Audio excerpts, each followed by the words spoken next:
Magandang umaga, Malacañang Press Corps, at welcome sa ating press briefing ngayong araw, January 24. During the sectoral meeting led by President Ferdinand Marcos Jr. yesterday, the Department of Interior and Local Government, Department of Information and Communications Technology, and the Anti-Red Tape Authority presented an update on the compliance of local government units on the digitalization of government services. President Marcos Jr. stressed the need to accelerate the digitalization of all local government unit services, as this is the essence of this administration's priorities, such as streamlining the bureaucracy, ease of doing business, and bringing government services closer to the people. To tell us more about this, we are joined by DILG Secretary Benjamin Abalos Jr. and DICT Undersecretary David Almirol Jr. Good morning, Secretaries. Good morning, Daphne. Good morning, everyone. Go ahead, Secretary Abalos. Okay, so there's this pronouncement of the President that digital transformation is one of the key to things to full economic recovery. Susi po ito, no, para talagang umunlad ang ating ekonomiya, para mabilis ang proseso ng pagkukuha, lalong-lalo na ng mga permits. Alam naman natin na sa local government units ay napakaraming challenges before. Number one, the processing is manual. May red tape ka. It's time-consuming. And so many excessive forms and documents, komplikado ang proseso, and of course, pipila ka, the long lines. No? So, just to give you a brief background, noong 2010, nagkaroon ng joint memorandum circular ang DILG at ang DTI to streamline business processes. Ibig sabihin po ng streamlining ay sisimplihan lang ang proseso nito. Noong 2016 ay pumasok na ang DICT for technology. Noong 2021, pumasok na rin ang ARTA o Anti-Red Tape Authority para i-check muna maigi at i-monitor kung sino mga nahuhuli po rito. So, anong ginawa po ng ating departamento? Number one, on the national side, you need to capacitate. Importante po ito, no? So, provisions of enabling policy, guidelines, technology, and then you also have to monitor compliance of the LGU, no? Now, what are the areas ngayon na nagawa ng DILG? Number one, we are able to streamline business permits and licensing. So, paano na-streamline ito? From 3 days to just several minutes. From 27 steps to about 3 main steps. Number 2, streamlining o sinimplihan ang proseso ng building permit and certificate of occupancy. Number 3, streamlining permits for construction of shared towers, fiber optic, and underground laying. Baliwala po kung magbabayad tayo ng ganitong digital kung wala tayong mga Wi-Fi. Importante, mabilis po ito. So in line with this streamlining, I would like to, of shared structures, I would like for you to look at this EO number 32.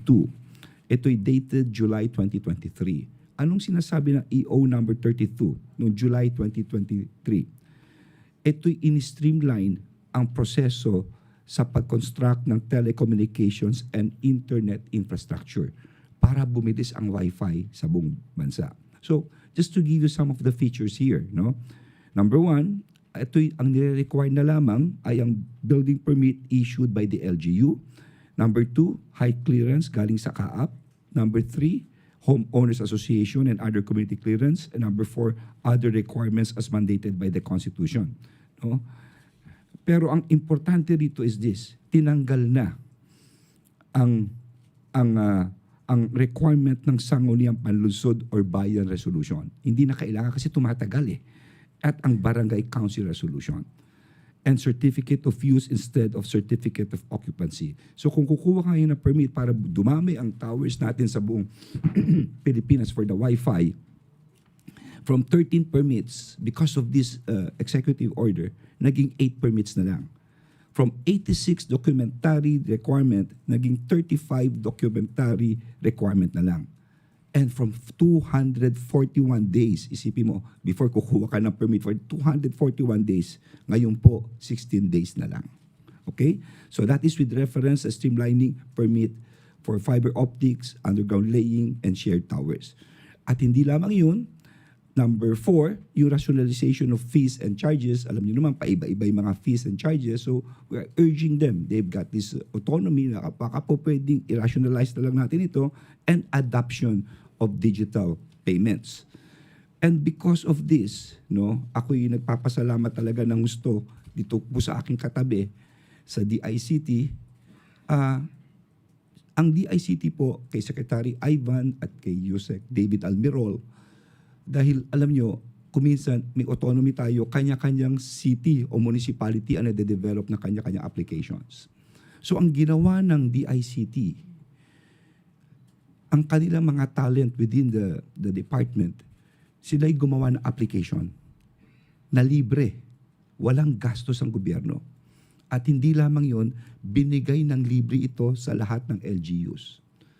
So kung ikaw ay walang pera, wala kang application, eto DICT, na kung saan ang laman naman ito, pinasok namin lahat ng business processes na streamlined, mga steps, nag-combine kami and ARTA, we call that ELGU.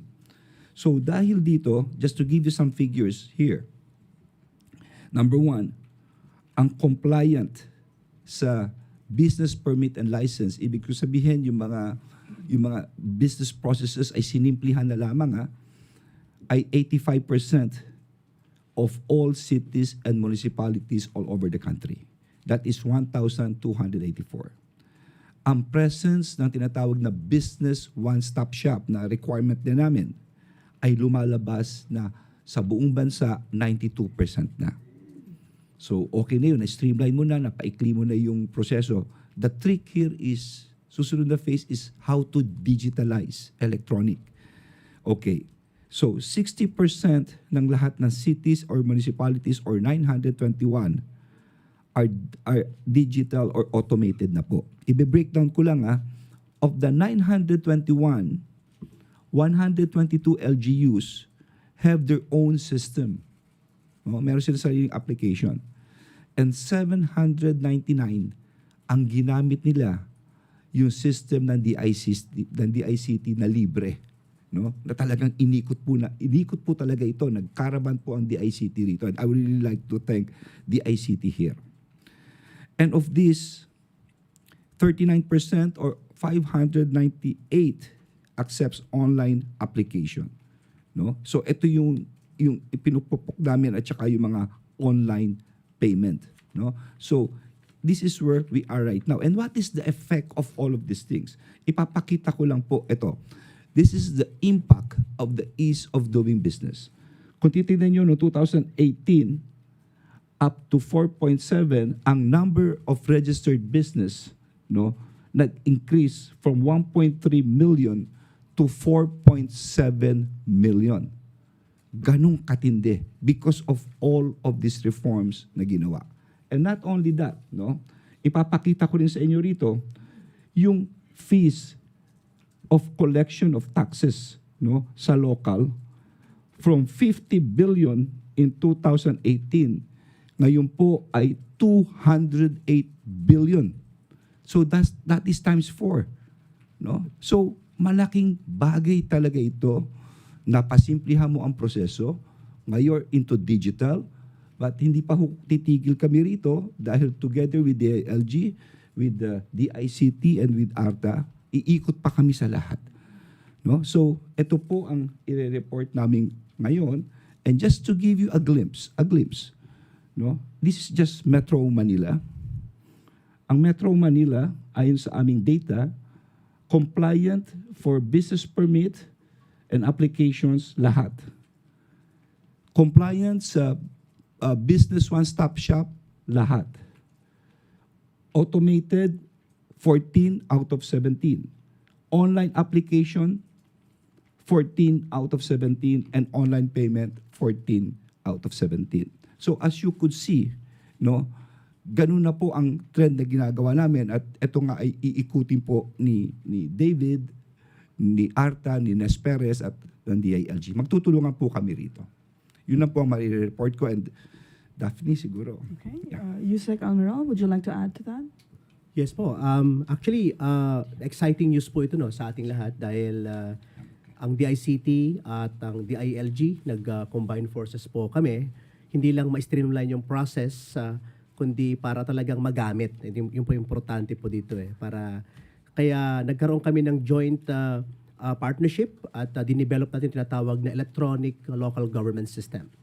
So ang ELGU po ay hindi lang mag-streamline ng process, ay para pwede mo nang gawin yung proseso, yung mag-avail ng LGU services kahit nasa bahay ka na lang.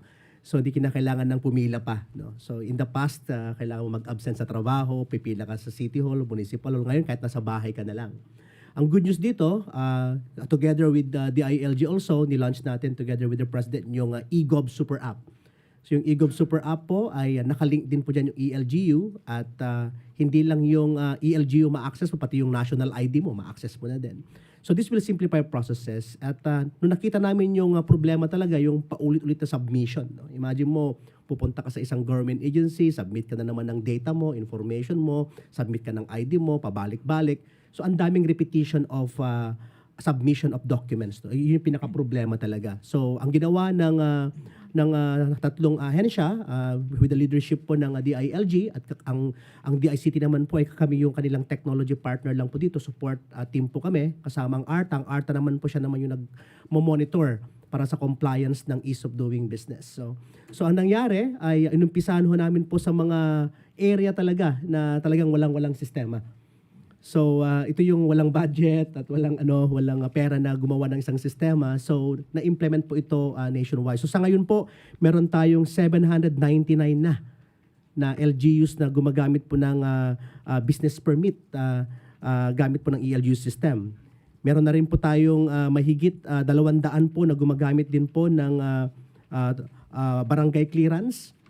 Meron din po tayo yung building permit, mahigit 100 na po na LGU po yan, at yung working permit, 55 na LGUs po yan. So, nakakatuwa kasi hindi lang natin pinapadami yung collection no, ng LGU, but ito ay to create a citizen-centric and more streamlined processes para sa ating mga mamamayan. So, maraming salamat po. Thank you. We're open for questions. Raquel Bayan, Radyo Pilipinas. Kay Secretary Abalos, sir, you mentioned kanina 799 po yung LGUs na gumagamit na ng eGov app. Meron po ba tayong monitoring, sir, kung ano po kaya yung equivalent nun sa public consumption or kung ilan po kaya yung public na or yung nabawas po nun compared doon sa manual po, yung gumagamit po ng app? Well, actually, no, yung iba kasi hybrid, no? Ang ginagawa kasi, they've got this application already na very capable. Pero alam mo, yung ibang taxpayer, they'd rather pay with manually, no? Yung pupunta lang sa iyo, magbabayad ka, gano'n, no? Pero of course, we've got also some challenges here. Like, for example, itong mga Wi-Fi. Kaya, kanina naman binasa ko sa ating Pangulo, meron kagad na ginawang EO for these shared towers na gagawin to simplify it para mas lalong bumilis ang ating internet sa buong Pilipinas. No? So as far as that 799 LGUs are concerned, ito po, initial pa lang ito. Ito'y dahil sa DICT na libre, tama sabi ni David, ito yung mga walang kakayahan. But what is important also is capacity building.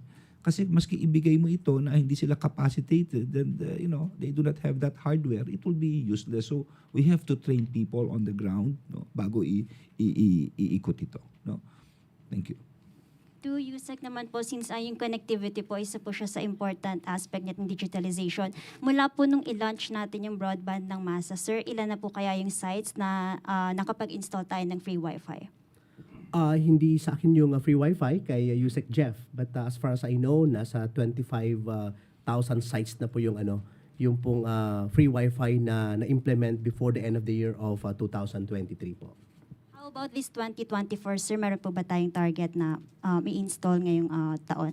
I think ang planong doblehin yung number ng free Wi-Fi, especially sa mga LGUs po na nangangailangan talaga ng connectivity para ma-implement din po itong tinatawag na ELGU. In fact, ang part ng effort din po ng DICT ay habang nag-i-implement ang DILG at DICT at ARTA ng ELGU, kailangan samahan na rin ng connectivity.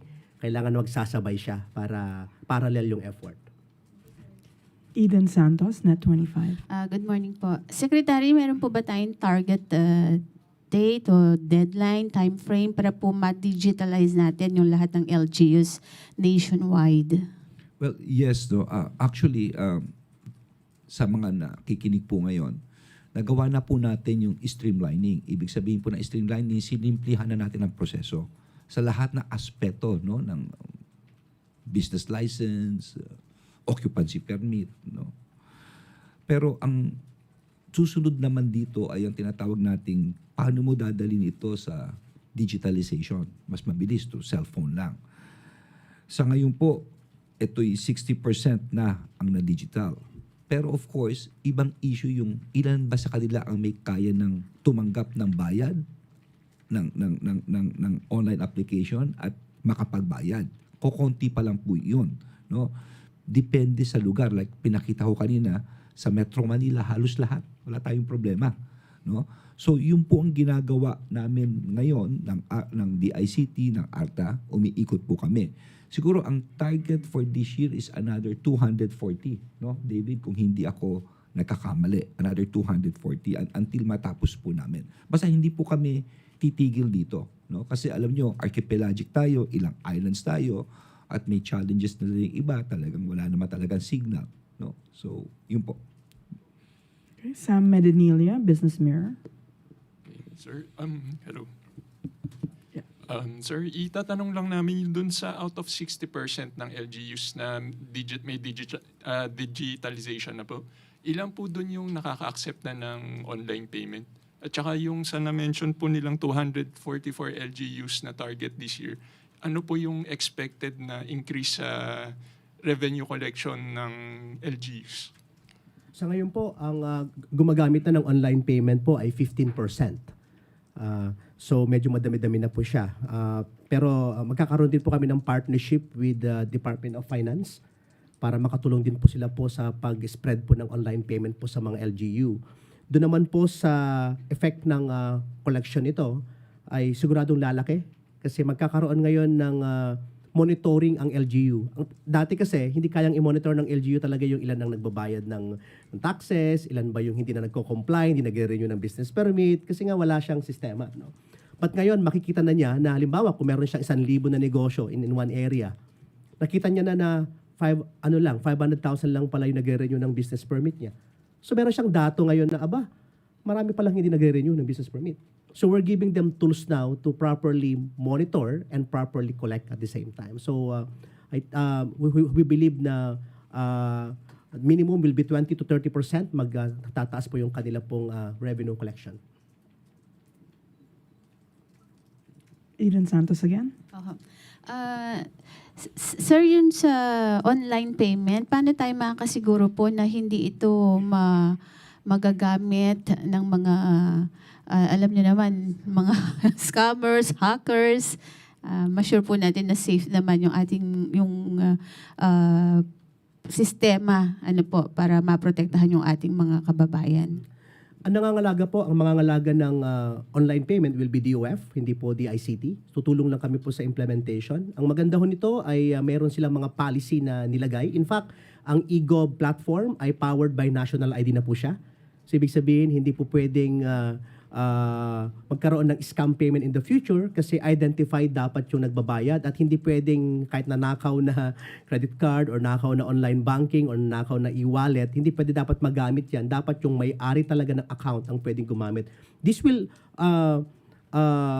create a solution through the national ID. So ang good news po, part po ng effort din po ng DICT at implementation po ng DILG sa mga LGU ay para magamit na po yung ating national ID. Hindi lang po basta lang may card tayo, kundi may gamit na talaga siya to protect our citizen. Actually, no, if I might add, Eden, mas delikado yung manual payment. Mas prone ka na mawala ng LGUs. At ako, naging mayor ako no, talagang dami ko nahuli nung araw na, alam mo yung carbon paper, lalagyan ng ganon, di ba? Bibigyan mo ng resibo, yung pala hindi pinapasok yung pera sa loob. Ha? Maraming ganon. So, ang maganda rito with online payment, direkta talaga ang bayad. Yun lang against yung yung mga scammer, hackers, siguro matutulungan tayo ng DICT to avoid this. But then, data will really show mas advantageous talaga sa gobyerno to. At of course, sa tao for mas expedient sa kanila. Thank you. Ivan Mayrina, GMA7. On another issue, addressing the question to the SILG, sir. Sir, what do you know about reports of ICC investigators already finished with their investigation and evidence gathering? And have there been efforts to reach out to the PNP and to the LGUs? As far as our office is concerned, the DILG, I have no knowledge about this. There's no communication with them. Nothing at all. Yes. On another point, have you already met with the UN Special Rapporteur Irene Khan? And if you have, may we get details of what transpired during the meeting? Well, not yet. Although I was informed, I've sent our USEC to meet with her because I've got previous schedules, and I think the discussion will be all about LCAC. LCAC, and if I'm not mistaken, the Council of Anti-Terrorism. And what do you intend to take up with Ms. Khan? Well, wala po tayong tinatago. We will be transparent as we are. We are a democratic country. We follow all the law here. No? Ganun po ang, if ever, ganun po magiging discussion po rito. Sir, sorry, yung sa ICC, nabanggit ng Pangulo kahapon, ang sabi niya, wag sasagutin. May ibinaba na po kayong utos sa mga LGUs na kung sakali man o sa Well, pulisya. we will follow the lead of the President. Thank you. Thank you. George Cahilas, CNN. Sure. Good morning, Secretary. We just want to know if you already spoke with the COMELEC in relation to the People's Initiative, because apparently you are trying to make some clarifications regarding that. Because earlier, the chairman said that they do not have a jurisdiction over the signatures, but as far as he's concerned, barangay officials should not be involved in terms of gathering signatures for the People's Initiatives, or maybe we just get information from you. Thank you. Well, thank you for that. No, actually, what I have here is COMELEC, a copy of the COMELEC resolution. No, here. So this COMELEC resolution, if I would direct your attention, if I will be allowed to read it. Okay.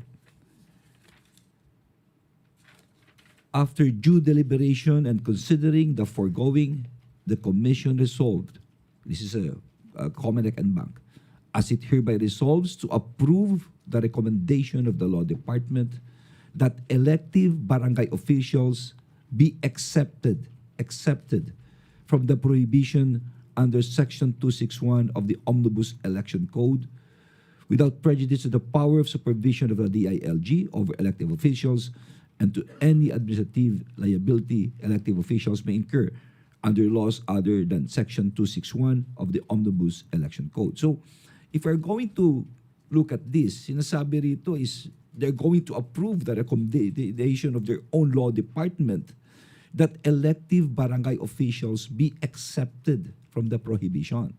No?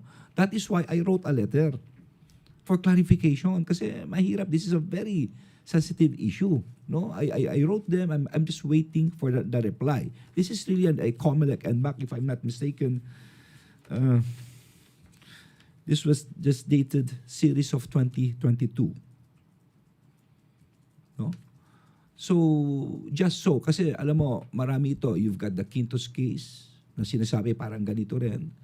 And then, if I'm not mistaken, 2016, there is a joint circular of COMELEC then and Civil Service na iba naman sinasabi. No? But this is the latest. This is the latest. Sir, Okay. which M-Bank resolution, sir? Anong number? Thank you.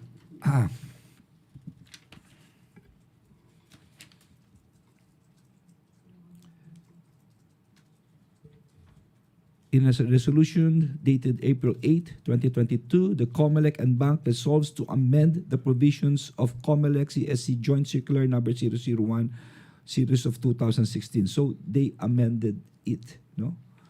Okay? So ito pala. Okay. Ito. I'll just give you a copy now.